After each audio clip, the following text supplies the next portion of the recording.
Call me na lang, ha? Good morning, guys! So, today is Monday. Wala, nandito lang kami sa bahay. Yung mga bata ay tapos ko ng paliguan. And then si Pio ay natutulog. So, ngayon ay magluluto ako ng pagkain namin.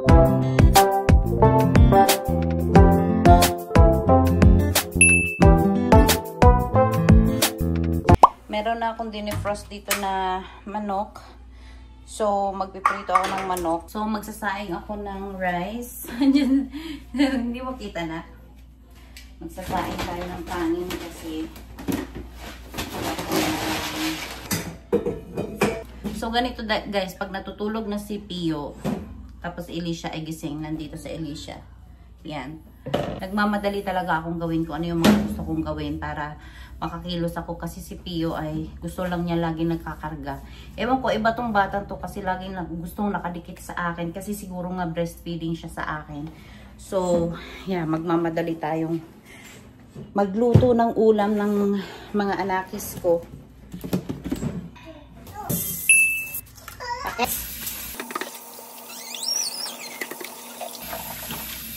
So, ang hirap ng ano no, buhay abroad.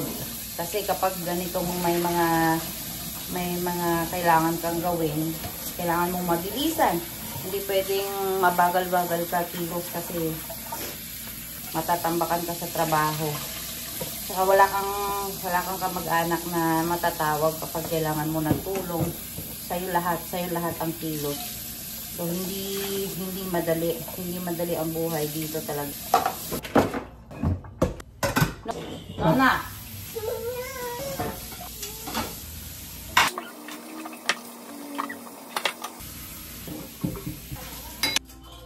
Ayan, si Elisha guys, oh. Oh, inaantok na kasi yan eh. No, anak. Lahat gustong buksan. Di pwede pa luya-luya diri sa abroad guys, no. Inaptikay. Ayan, oh. Inaptikay diri sa abroad guys. Kung paluya-luya ka diri, wagid. Di mada. Yan, lami na kaya mong weather, no. Awa.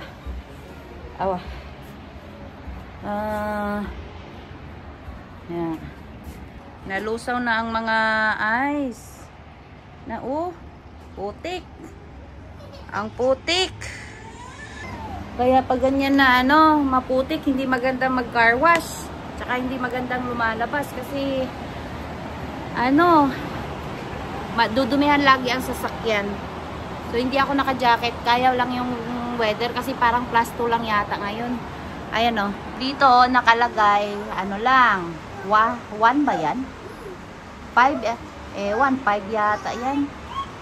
So maganda na ang weather. So, si Elisha ay lumabas din. Oh, wow. It's cold. Ganda. Let's go inside. Yay!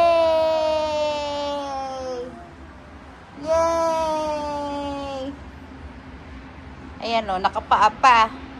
Maganda na kasi weather guys. So pag ganyan is excited na kami talaga sa summer. Kasi pa-spring na kami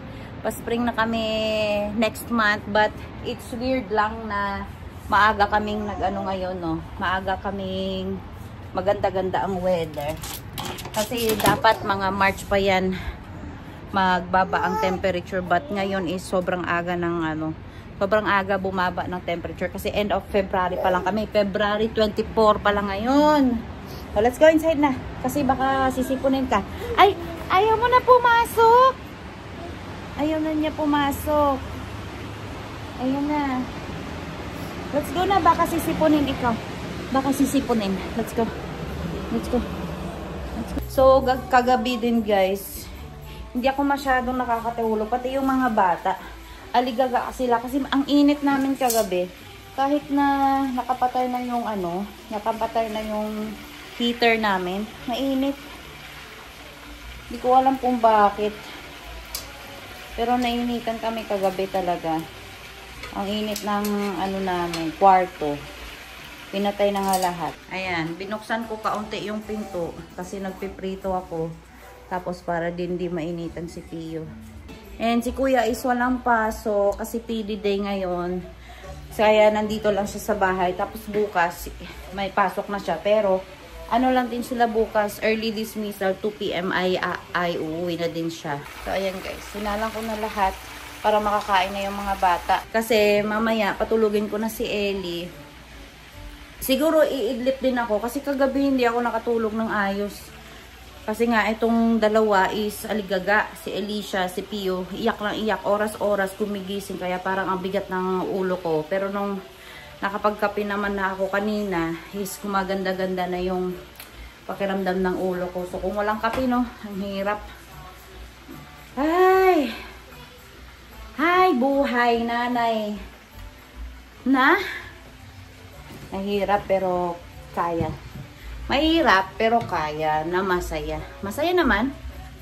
Ayaw kong magpaka-stress kasi pag ma-stress ako, baka matutuyo yung yung gatas ko. Iba ganun yun kapag stress ka, biglang mawawala yung supply mo ng gatas. Eh kailangan yun ng Pio. Kaya kahit na mahirap, pinakaya. Kaya ayaw ko lumabas guys. Ayaw ko talaga na lumabas kasi nga ang hirap i-handle ng dalawa ang maliit. Meron akong newborn at saka meron akong 1-year-old. Kaya mahirap. Kaya kung gusto ko man lumabas, kailangan nandiyan si daddy para dalawa kaming mag-aalaga ng bata. So ang iniisip ko na lang guys, kahit na mahirap no, iniisip ko na lang di bale, mga ilang taon lang naman to ganito. Lalaki din sila, pansamantala lang tong hirap na ito eh. Hindi naman to hanggang pag matanda na. Kaya ninanamnam ko na lang kasi pag malaki na sila, wala. Ito din yung mamimiss ko talaga. Mamimiss namin ni daddy. Kaya ang sinasabi ko ni daddy, di bale nang mahirap kasi ganun talaga sa umpisa na meron kang mga maliliit. Kaysa naman, di ba, wala kang anak, wala kang inaalagaan. Kaya sabi ko kay daddy, di bali na masaya naman yung bahay na may bata. Basta ang importante ay lumaki silang maayos. Mahirap na choice talaga yun na hindi kami mag-daycare. Kasi pag gaya niyan ako, naguguluhan ako sa isip ko. Kasi syempre ako gusto ko talaga na magtrabaho. Nasanay na yung katawan ko sa bugbugan na trabaho. Syempre sa Wendy's ako nagtrabaho dati nung pagdating namin dito. Nasanay na yung katawan ko sa bugbugan, alam mo yun. Kaya sanay ako dito sa bahay na multitasking talaga. Kapag nagluluto ako, nagbabacuum ako, marami na akong nagagawa. Hindi lang yan na nagluluto lang ako. Marami na akong nagagawa. Kaya kahit papano ay na-maintain ko yung linis dito sa bahay. So, though hindi naman siya ganun talaga kalinis at ayos, but it's okay kasi normal naman yun na may bata na kapag linis mo, mamaya-maya ay makalat na naman. Though, yeah, ganun lang talaga. Pero hindi ko masyadong binibigatan yung sarili ko kasi minsan-minsan sumasakit yung puson ko. Kaya napapagalitan ako minsan ni daddy kasi ang kulit ko eh. Katulad nga ng sinasabi ko, hindi talaga ako mapipermi ng upo. Alam mo yun, kahit nung buntis ako, kahit na mabigat na yung tiyan ko, lagi talaga ako may kinukot-kot, may ginagawa. Parang ewan ko, hinahanap ng katawan ko. At saka pag nakikita ko talaga yung bahay namin na magulo, parang gusto ko talaga ayusin kaagad. Ganon na pakiramdam. Ewan ko kung ako lang yun, but kahit na wala akong tulog, kaya yan, wala akong tulog. Tingnan mo yung eye bags ko, ang lalim na. Kahit wala akong tulog niyan, hindi ako natutulog sa hapon. Minsan umiidlip, mga 30 minutes, okay na sa akin yun. Tapos maya-maya, back to ano naman. Walang pahingahan. Ganun talaga, buhay nanay. Pero yun nga, hangga't masaya ka sa ginagawa mo, walang problema. Kasi ako, masaya naman ako sa ginagawa ko eh. At saka, sanay din ako na walang katulong sa Pilipinas. Lumaki kaming walang katulong. Kaya lumaki din na kami lang sa bahay. Lumaki kami na yung mama ko lang yung sa amin, nag-alaga sa amin. Kaya nakikita namin kung ano yung mga gawaing bahay din. Kasi na-train din kami sa bahay na Boy Scout. Di pwede paluya-luya. Boy Scouts. Nabuhi sa probinsya ba? Nabuhi sa probinsya. Matag alas 5. Limpyo sa balay. Luto. Hindi makadili mo ato eskwelahan na hindi okay ang tanan. Pero kabalo mo guys, wa jud ko gamahay ni. Wa ko gamahay na ipadako ni na ingon anak sa akong ginikanan. Kabalo mi sa mga household. Kabalo mi manglaba, kabalo mi manglimpyo kay ngayon nagagamit namin nung may asawa na kami. Ano? Inaantok na siya. Tutulog ka na? Ha? Matutulog ka na? Ayan, tinalikuran na ako. Ayan guys, so, nakaakyat lahat yung mga ano namin, basura kasi kinukut-kut niya. Pag nakababa yan, expect yan, kalat-kalat niya kahit saan. Kaya lagi namin inaakyat yan. Tsaka pag napupuno na yan, tinatapon ko kaagad. You want to sleep na? Sleep na tayo, Kungkong. Patulugin ko na lang to guys. Mamaya ko na lang to pakainin. Pag ano, titimplahan ko muna ng gatas. Ayan na si Mami. Titimpla na ng milk. Titimpla na ng milk. Ellie! Ellie na.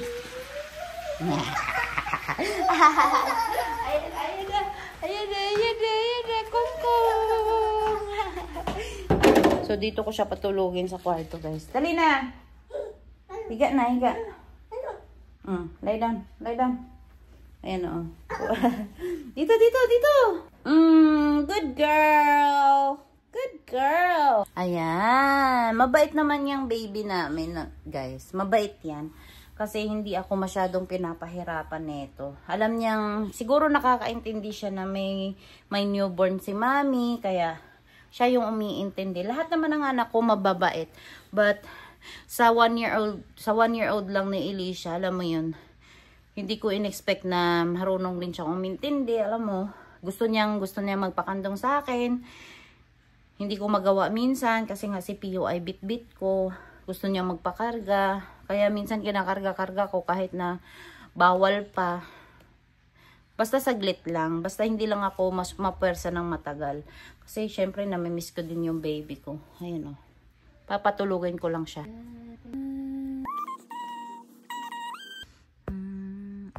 Tulog na siya. Sarado ko lang yung pinto para di siya gising. Ano? Nasunog na? Hindi nasunog. Titignan ko yung manok ko. Urong. Kasi sunog na yan. Yan na guys. Yung chicken namin. Hindi naman nasunog. Gitin ka na? Ay, hoy, wag ka muna magyakot. Wag ka muna magyakot. Kasi kakainin pa kita.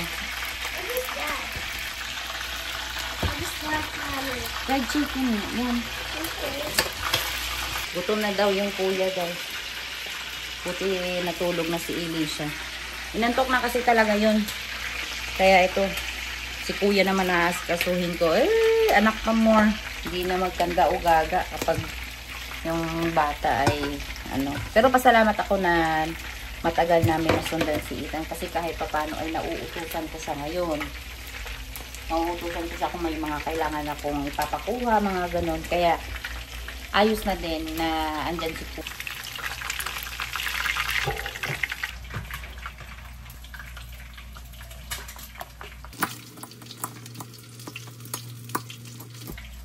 Ayun na. Ayan, nakakain na si kuya. Ayan, meron akong jollof rice na tira kagabi namin ni Daddy. Then, ito ulam ko.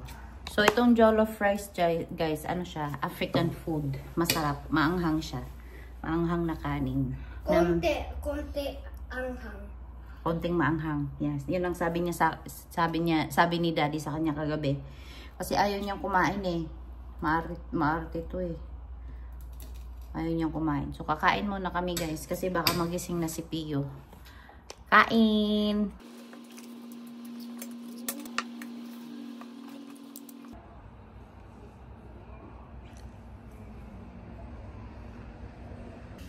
Gising na.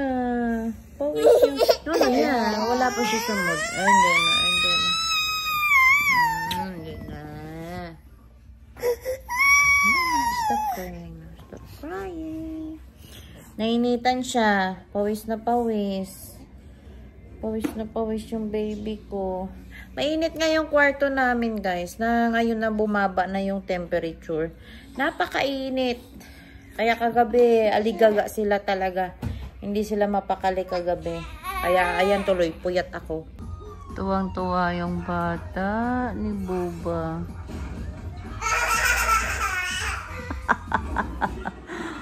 Ang lakas tumawa. Habang si Pio ay tulog dito. Nanonood sila. Ay, nakaligo din, guys.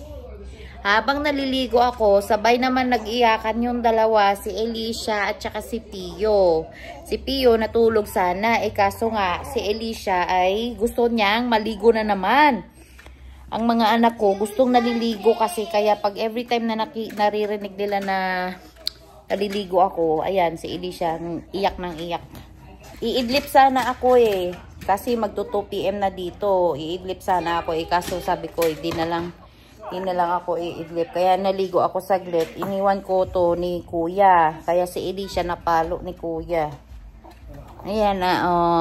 Alam nyo guys, si Pio, parang ano na siya, nakakakita na siya kaunti. Kasi kapag kakausapin ko to, ayan na, nagdedede na. Kapag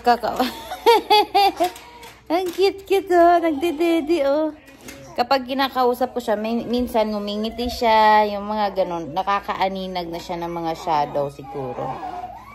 Ano na naman yan? Nag-aaway kayo dyan. Akin na yung remote. Dali na. Come here. So, yun na nga guys, no.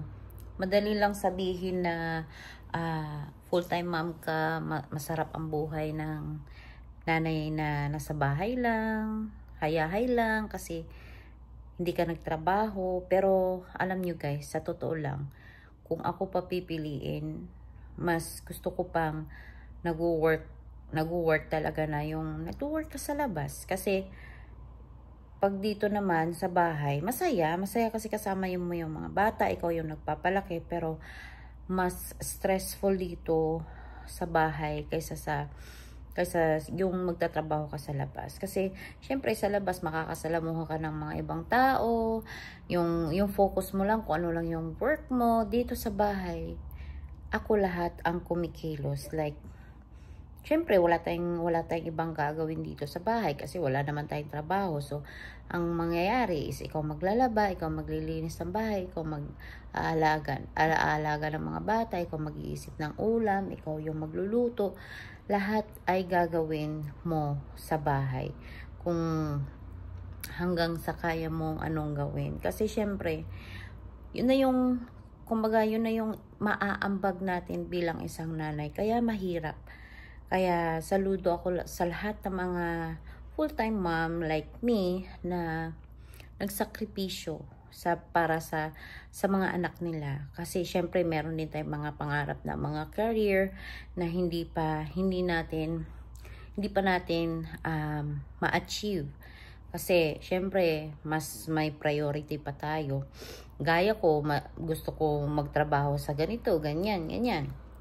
Pero hindi ko pa magagawa kasi mas inuuna ko pa yung mga anak ko ngayon. Mas kailangan pa nila ako ngayon. Kaya pasalamat na lang din ako na maaga akong nabuntis, maaga akong naging nanay. Sa mga 30 plus pa ako, meron na akong 3 anak. So, by the age of 40, siguro maaano ko na yung mga gusto kong gawin by the age of 40. Tignan natin. But yun ang gusto ko na sana by the age of 40 ay makaka-work na ako na kung anong gusto kong trabaho talaga. Though hindi mawawala yung responsibility ko sa kanila kahit ng mga malalaki na sila, but at least pwede na silang maiwan sa bahay kasi nga meron na silang sarili nilang utak at saka malalaki na sila. Kaya minsan nakaka-insecure lang sa mga nanay na yung may mga trabaho, but alam mo, kahit na may trabaho na nanay or mga full-time mom, parehas lang tayo nag-e-effort. Alam ko na yung mga nanay din na mga nagtatrabaho, gusto din na maging full-time mom like me. Kasi nga gusto din nila matutukan yung mga bata nila, but they have no choice kasi nga kailangan nila ng income for their family. Kami, kailangan din naman kami ng more income para sa pamilya namin financially. Kasi si dad, lalo na ngayon na si daddy lang ang nagtatrabaho, but then mas mapapagastos kasi kami kung magdi-daycare ang mga bata. Isipin mo, 3 silang i-daycare, mas magastos para sa amin yun at mas malaki ang gagastos kaysa sa sahurin ko.